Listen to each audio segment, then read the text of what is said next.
اگر یہ بات نہیں ہے کہ جی ہم چونکہ پاکستانی ہیں اس لیے وطن سے پیار ہے، پاکستان سے پیار ہونے کی اور بہت سی وجوہات ہیں۔ یہ پاکستان میرے رب کا تحفہ ہے۔ اس پاکستان کو میں ایک مسجد کی طرح سمجھتا ہوں کہ جس میں بیٹھ کر میں عبادت کرتا ہوں۔ یہ پاکستان وہ ہے جس کو اللہ تعالیٰ نے ایک انعام کے طور پہ ہمیں دیا ہے، ایک امانت کے طور پہ دیا ہے۔ اور یاد رکھیے یہ پاکستان پاک استان ہے۔ اس کا اگر میں عربی میں ترجمہ کرتا ہوں تو وہ بنیادی طور پہ مدینہ طیبہ بنتا ہے۔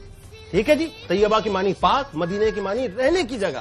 اور کمال بات میں آپ لوگوں کو بتاؤں، لوگوں کو شاید یہ بات نہ معلوم ہو کہ یو این او نے جب پہلی مرتبہ کوڈ دیا تھا نا، ڈائلنگ کوڈ، تو پاکستان کو دیا تھا 092 اور ہندوستان کو دیا تھا 091۔ آپ کو پتا ہے 092 وسیم بھائی کس کا مخفف بنتا ہے؟ لفظ محمد کا بنتا ہے۔ یعنی دنیا میں کہیں سے بھی پاکستان کو ڈائل کرو گے، جب تک لفظ محمد کا وسیلہ نہیں لگاؤ گے پاکستان سے تعلق نہیں جڑے گا۔ اللہ نے اس کو دیکھیے، اب اس کی ترکیب دیکھیں، اللہ نے اس کو جو قائم کیا ہے نا، وہ دو لفظ جب ملے، وہ دو لفظوں کی قیادت میں قائم کیا۔ وہ دو لفظ کیا تھے؟ وہ دو نام کیا تھے؟ ایک تھا محمد، دوسرا تھا علی۔ تو جو پاکستان محمد اور علی کے سائے میں قائم ہو، لوگ تاریخ سے صرف نظر کرتے ہیں۔ فیصل بھائی ایک جملہ اور جانے دیجئے، ٹھیک ہے؟ علامہ اقبال رحمۃ اللہ علیہ نے موٹیویٹ کیا تھا قائد اعظم محمد علی جناح کو جب وہ چلے گئے تھے انگلستان۔ بہادر یار جنگ نے بھی موٹیویٹ کیا تھا، لیکن ایک موٹیویشن اور تھی جو گنبد خضرا کے مکی کی طرف سے تھی۔ جب قائد اعظم محمد علی جناح اپنے کمرے میں تھے تو آپ ایک رات آپ کا بیڈ ہلنے لگا، آپ کی آنکھ کھلی تو آپ محسوس کرنے لگے شاید زلزلہ آ گیا ہے۔ آپ نے ادھر ادھر کھڑکی میں جھانک کے دیکھا، کوئی نہیں تھا۔ آپ دوبارہ آ کے سو گئے، دوبارہ بیڈ ہلنے لگا، پھر کھڑکی میں جھانکا، کوئی زلزلہ نہیں تھا۔ تیسری مرتبہ آ کے لیٹے، تاریخ بتلاتی ہے کہ اس کے بعد پھر آپ کی آنکھ کھلی تو آپ نے دیکھا کہ ایک انتہائی حسین و جمیل بزرگ سامنے تشریف فرما ہے۔ تو آپ نے پوچھا کہ ہو آر یو؟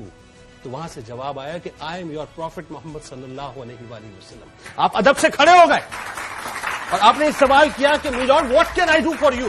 تو وہاں سے جواب ملا کہ جاؤ جا کے بر صغیر میں مسلمانوں کی قیادت کرو، وہ تمہارا انتظار کر رہے ہیں۔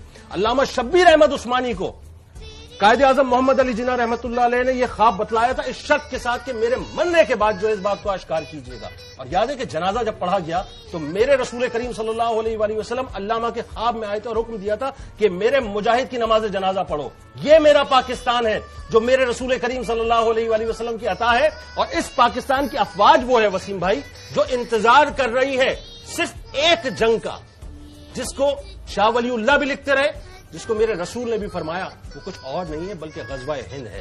تو لشکر یہیں سے اٹھنا ہے، لوگ یہیں سے اٹھنے، ان بادشاہوں کو بیڑیوں میں جکڑنا ہے، اور یہاں سے پھر وہ قافلہ شام کی طرف جائے گا۔ تو مجھے پاکستان کی فکر نہیں ہے صاحب، الحمدللہ۔ میرے جو محافظین اس وقت بیٹھے ہوئے ہیں بارڈرز کے اوپر، ان کو معلوم ہے کہ ہم نے کس طرح کنٹرول کرنا ہے، اور پاکستانی عوام بھی اس بات کو جانتی ہے کہ ہماری تیاری اصل میں وہ شیخ رشید نے جملہ کہا تھا نا کہ تم نچلے سر پہ بات کرو گے تو ہم پکا راگ گائیں گے۔ تو اصل میں یہ جو نچلا سر ہے نا یہ چلتا رہے گا، ہمیں تو انتظار ہے اس پکے راگ کا کہ جب وہ پکا راگ لگے گا نا تو اس کے لیے ہمیں بنیادی طور پہ تیار رہنا ہے۔ ان کو سمجھنا چاہیے یار، ہم نے پہل نہیں کی ہے، ان کو سمجھنا چاہیے، ان کو سمجھنا چاہیے، سیاسی مقاصد کے لیے بالکل نہیں غلط استعمال نہ کریں۔ مودی کو سمجھنا چاہیے کہ وہ لوگوں کے خون سے ہولیاں نہ کھیلے اور اپنی کرسی کو جو ہے لوگوں کی لاشوں پر دوام نہ دے، بلکہ اس کو یہ سمجھ، یہ جو ان کا سیناپتی ہے بپن راوت، اس کو بھی یہ سمجھنا چاہیے کہ ترچھی ٹوپی لگا کے یہ کوئی سالگرہ کے پروگرام میں نہیں آیا ہے، بلکہ اس کو معلوم ہونا چاہیے کہ وہ پنگا اس قوم سے لینے جا رہا ہے، وہی بات کہ جس قوم کا کلائمیکس یہ ہے کہ شہادت جو ہے ہمارا مطلوب بھی ہے اور ہمارا مقصود بھی۔ لیکن جو یہ کہہ رہے تھے اس کے کانٹیکسٹ میں کہ ایک حدیث شریف یہ بھی ہے کہ مومن اپنے زمانے کی فراست رکھتا ہے۔ واہ واہ واہ، کیا بات، واہ۔ تو اپنے زمانے کی فراست کا تقاضا یہ ہے کہ یہ جو ہسٹوریکل بیک گراؤنڈ انہوں نے دیا یہ بالکل ٹھیک ہے، اور کئی کتابوں میں اس کا ذکر ہے، مستند علماء نے اور فقہاء نے اور صوفیہ نے اس کو لکھا ہے، اس میں کوئی